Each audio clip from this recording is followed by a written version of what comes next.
Bonjour à tous et à toutes, c'est Gilles. Je voulais vous souhaiter une très bonne année, hein. Aujourd'hui, c'est le nouvel an chinois. Il y avait cette nouvelle lune hier qui nous permet vraiment de, de- de vraiment faire, de vraiment faire lâcher prise sur les limitations et les restrictions du passé et s'ouvrir sur la liberté qui va s'offrir dans le futur. Donc il y a vraiment cette prise de conscience, hein, qui est en train de se passer. De toute manière, cette année, c'est vraiment une année de prise de conscience, retrouver nos pouvoirs, c'est vraiment ce qu'on nous demande. Et cette année du buffle là qui arrive avec l'année chinoise, c'est aussi un renouveau, hein. C'est un peu délicat si vous êtes buffle, c'est un peu délicat. Il faut toujours faire attention dans les années chinoises. On nous dit toujours que si c'est notre année, l'année de notre signe, il faut toujours faire attention. Mais sinon, enfin, de toute manière, voilà, on commence cette nouvelle année, puis il y a ces 7 planètes en Verseau actuellement, hein, donc c'est très cette configuration, toutes ces planètes qui sont en train de célébrer la vie en Verseau, hein, qui nous ouvrent ces portes là-bas. Et donc, parce qu'il faut se concentrer sur l'action à l'intérieur de nous, hein. C'est important de se concentrer sur le ici maintenant plutôt que sur un futur lointain. C'est pas toujours, c'est mieux d'essayer de s'occuper de ce qui se passe ici, hein. Bien on soit souvent face à face à des problématiques que notre âme ne peut pas résoudre actuellement. C'est un peu délicat. Donc c'est vraiment c'est vraiment l'opportunité de consolider notre relation interne avec notre âme, notre famille d'âme, notre monade et avec Dieu, avec le Créateur, hein. Donc, je suis ici pour parler des principes transcendantaux de la loi de l'un, parce que bon, la sagesse transcendantale transcende l'astrologie, hein, c'est toujours ici, maintenant, mais les planètes et les configurations astrales, si on regarde, si on les observe, disons, ce sont des assistants quand même, ils nous assistent dans nos procédés, hein, tout est fait en tant que complémentaire. Et donc, je parle ici de philosophie surtout, hein, philosophie, l'amour de la sagesse. Et donc, c'est des principes que j'ai découverts par moi-même. Mais après, récemment, il y a quelques années, je me suis ouvert à toute la littérature, le monde de la philosophie. Et puis, bon, je me suis aperçu que beaucoup de ces idées remarquables étaient déjà exprimées dans la philosophie traditionnelle, hein, de ce que l'on peut appeler, ce qu'on appelle la philologie, hein, l'étude des lettres des philosophes, comme c'est cette idée que l'univers est parfait, éternel, et que nous ne sommes que des projections d'un être éternel. Il y a déjà Platon qui l'a bien expliqué dans toute son œuvre, ou de dire que tout nous est donné par notre intuition. Il y a Emmanuel Kant qui, dans la critique de la raison pure, l'explique abondamment, ou Spinoza qui dit l'acceptation que tout est parfait, hein, pour pouvoir changer les choses, ou Empédocle qui cherchait qui essayait d'essayer d'expliquer que l'infini se cache dans toute chose, ou Héraclite qui voyait la vie comme un fleuve qui est éternel, qui garde son identité de fleuve, mais on ne peut pas rentrer 2 fois dans le même fleuve, ou comme une flamme sacrée. Tous les jours, cette flamme est différente, hein, elle évolue. Et donc, ou Plotin qui rentrait dans ses voyages mystiques pour se projeter dans des réalités supérieures et qui était obligé de revenir ici, dans ce monde, à la fin de ses méditations. Enfin, c'est aussi des choses que le Bouddha, Lao Tse, Confucius, le Christ ont exprimées. C'est pas des idées nouvelles, mais bien qu'il y ait toujours des nouveaux aspects. Enfin, tout ça peut déjà se retrouver dans la philosophie. La philosophie, c'est la découverte du bon, du bien, de ce qui nous permet d'avoir une vie bonne. Et on n'est jamais trop jeune ou trop vieux pour s'ouvrir à la philosophie, pour étudier la philosophie. C'est un grand plaisir et un grand bonheur de pouvoir partager ces idées, hein. Je suis honoré par votre présence et votre attention. Et on continue à travailler sur tous ces procédés, hein, mais des procédés qui doivent être en accord avec ce que nous, on croit, qui sont consonants avec une séquentialité qui est résonante avec ce que l'on ressent, hein. Faut rester...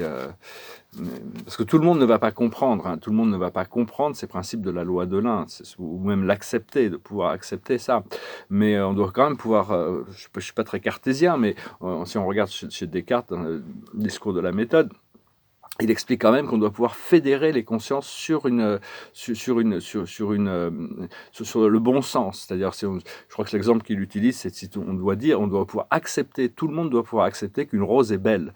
Il n'y a que des gens qui ne sont pas normalement constitués mentalement qui peuvent nier la beauté de la rose. Donc on doit quand même pouvoir fédérer sur ces valeurs d'égalité, de fraternité, de liberté. Et donc, tout ça, c'est des choses qui vont arriver. On va pouvoir se fédérer autour de certaines valeurs qui vont redevenir essentielles, la qualité de la vie. Puis j'ai fait plus de 1000 vidéos en français, hein, si vous pouvez toujours aller revoir dans le passé, elles sont très différentes, mais bon, elles adressent toutes sortes de sujets, à travers toutes sortes d'angles. Si jamais je dois interrompre ces vidéos, il y aura toujours quand même cette archive qui est là. Alors, je vais tirer quelques cartes avec ces tarots des... c'est un tarot un peu sur les vies passées, c'est un peu on va voir un petit peu passé, présent, futur. juste pour changer un petit peu. Et si vous voulez une lecture privée, vous pouvez m'envoyer un email, je vous remercie. Si j'ai encore le temps de faire ces sessions. Et puis je vous remercie de regarder, de partager, d'aimer, de commenter, de souscrire. Et vos donations, je vous remercie. Et donc, le passé, c'est les arts, c'est-à-dire la créativité, trouver des arts. Les arts nous ont été donnés pour améliorer la qualité de notre vie, quand même. C'est très essentiel. Ça paraît non essentiel, l'art. Ça paraît pas, c'est pas aussi essentiel que l'essentiel de ce qu'on a besoin pour survivre. Mais enfin, comme je crois que c'est le Christ qui disait, l'homme ne peut pas vivre de pain uniquement. Il doit se nourrir d'autre chose. Il doit nourrir son âme aussi. Et donc les arts sont très importants, aussi bien dans l'appréciation des arts, ce que les arts peuvent nous apporter, que dans la création. La situation dans laquelle on est, c'est le pardon. C'est le pardon, c'est continuer à pardonner, se pardonner soi-même, pardonner aux autres, et lâcher prise sur toutes ces choses de l'ego qui continuent à remonter. Et le futur, ça représenterait les arbres, c'est-à-dire le pouvoir de grandir. Les arbres sont des êtres intelligents, des êtres supérieurs, sont des êtres divins, ils sont ancrés dans la terre, ils sont le pont entre le ciel et la terre. On va prendre conscience que les arbres ne sont pas des produits de consommation, mais des êtres vivants. Beaucoup de personnes savent déjà ça. Et donc on va continuer de grandir, continuer d'apprendre cette sagesse des arbres, planter les graines pour développer les arbres de la sagesse à travers les millénaires qui vont arriver. Ce que l'on travaille actuellement, c'est les navires, repartir à l'aventure, s'embarquer, traverser les grandes eaux, faire des choses qui vraiment nous changent notre paradigme, c'est vraiment le renouveau. Et l'aboutissant de cette recherche, c'est les persécutions et les inquisitions. On va devoir se libérer de toutes ces perquisitions et de ces inquisitions. Il y a toujours c'est pas facile parce que on est vraiment dans un monde où ils ont créé cette séparation. Il y a cet orphelin qui est là, c'est-à-dire on est vraiment séparés. Et donc ce qu'on va retrouver éventuellement, c'est la vie amoureuse, c'est-à-dire pouvoir aimer plus, aimer mieux, se retrouver avec faire des rencontres qu'on a besoin de faire aussi pour profiter d'une vie sentimentale riche et enrichissante. Et donc, parce que ce que l'on doit faire, c'est retrouver notre vérité et notre pouvoir en 2021. C'est vraiment un nouveau départ qu'on avait commencé en 2020, d'expurger tout ça, d'expurger ce qu'on n'avait plus besoin en 2020 et commencer ce nouveau départ. C'est vraiment, ça continue, c'est la continuation de ce qui s'est passé. Mais enfin, vraiment, là, avec cette nouvelle lune et ce nouvel an chinois, il y a vraiment encore un nouveau départ, savoir... c'est savoir où est-ce oui, voilà, je me prends une petite note, c'est-à-dire que cette vérité, ce pouvoir, c'est voir dans notre vie où est-ce qu'on est dans notre pouvoir de créateur et où est-ce qu'on n'est pas encore dans notre pouvoir de créateur, pouvoir arriver à noter ces choses, pouvoir faire reconnaître ces aspects qui ont besoin de rentrer en alignement avec le créateur et là où on se sent vraiment dans notre pouvoir. Savoir quels sont les ressentis et les formes qui nous permettent de nous sentir épanouis. Quel est le son, quelle est la lumière, la couleur, le ressenti, quelles sont ces choses qui nous permettent de ressentir cet épanouissement et lâcher prise sur toutes les formes de pénurie et de peur. Et voir ça aussi pour les autres. Si on arrive à trouver cette complétion à l'intérieur de nous, on la trouve aussi dans les autres. C'est quelque chose qu'on partage de toute manière. Et donc, parce qu'il y a vraiment cette nouvelle direction qui est faite, qui démarre. Ça peut être des petits changements ou des grands changements, ça dépend de nous. Mais on continue à être l'expression du créateur de plus en plus, et développer cette créativité qui vient de l'âme, l'amour, la joie, la vérité, c'est l'épanouissement de cette énergie divine de création.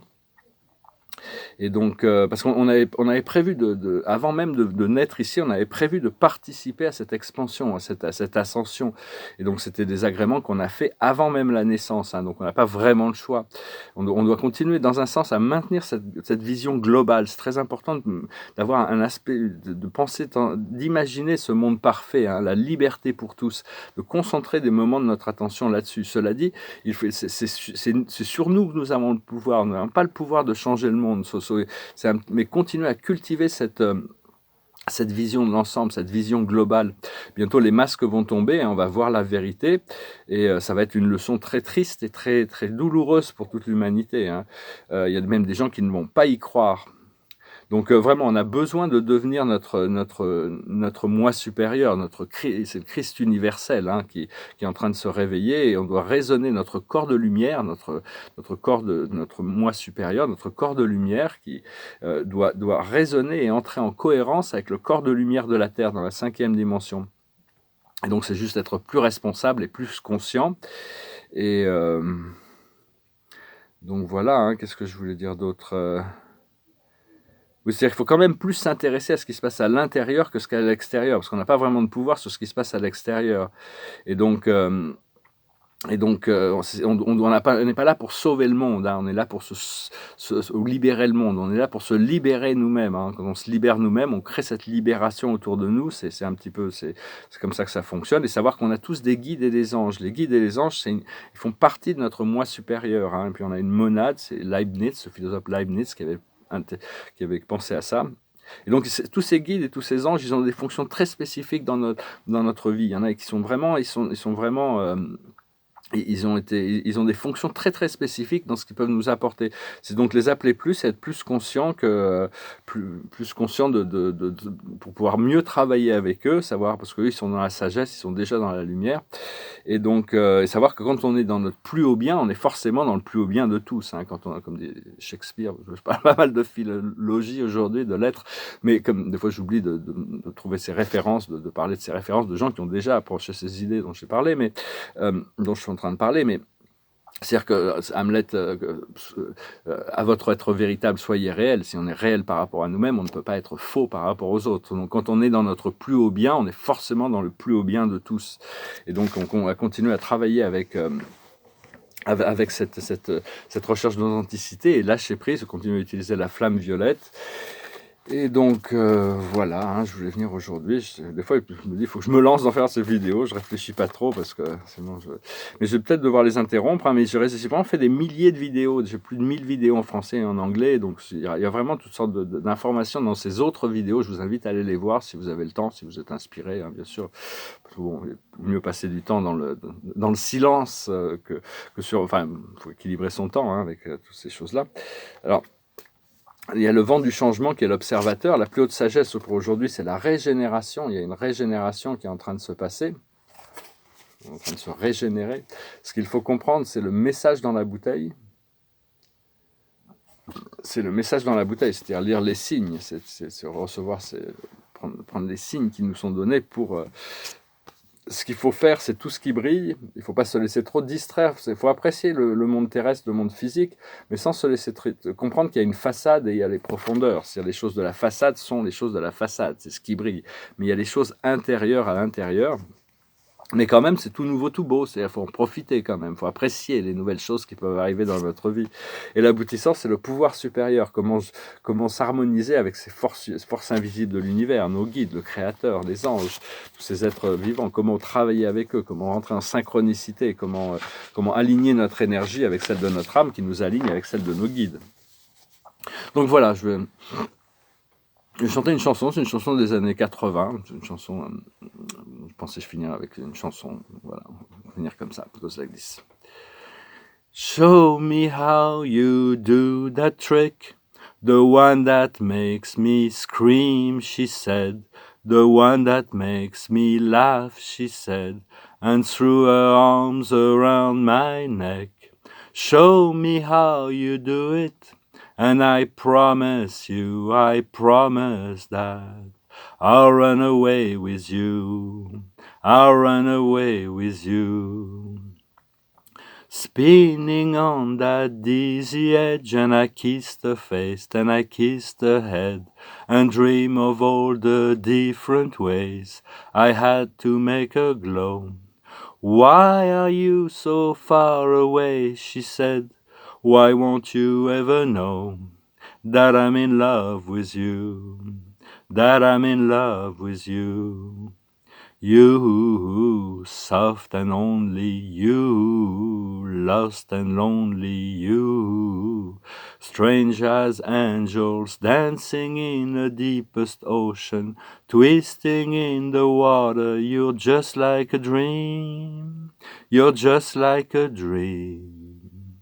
Daylight licked me into shape, I must have been asleep for days, and moving lips to breathe a name. I opened up my eyes and found myself alone, alone above the raging sea that stole the only girl I loved and drowned her deep inside of me. You, soft and only you, lost and lonely you, just like heaven. Chanson des Cure. Et donc, oui, ça, on doit se préparer pour de nouvelles aventures, hein, des nouvelles aventures stimulantes, excitantes.